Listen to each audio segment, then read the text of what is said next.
আপনি যদি কাহারো জানাজায় দৌড়াইয়া যান, একদিন দেখবেন আপনি মারা গেলে আপনার জানাজায় মানুষ দৌড়াইয়া যাইব। ও বন্ধু, গোসলটা দেওয়াইতে গেলে নাকের মধ্যে তোলা দেয়নি, আর জন্য দেয়নি, নাকের মধ্যে তোলা দেয়নি, কানের মধ্যে তোলা দেয়নি।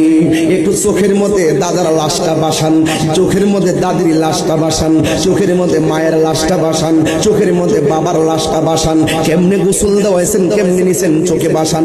আর মনে মনে কল্পনা করেন, কোথায় ছিলাম, কোথায় আসলাম, আমার কোথায় যাব, আমিও তো তাদের মতো পরপারের যাত্রী। বন্ধুরে, ওই গোসলখানার মধ্যে যাইয়া নাকের মধ্যে তোলা দেয়, আবার কানের মধ্যে তোলা দেয়। জিজ্ঞাসা করা হলো, বন্ধু কেন তুমি এমন ভাবে তোলা দিলা?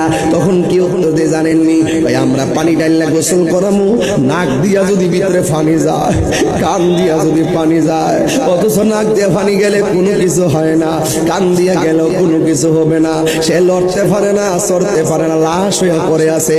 এরপর দুনিয়ার মানুষ নাকের মধ্যে তুলা দিছি ভিতরে যেন পানি না যায়, কানের মধ্যে তুলা দিছি যেন কানের ভিতরে পানি না যায়। রে বাবা, জিগাইলাম কেন দিছে? কয় মায়া লাগে।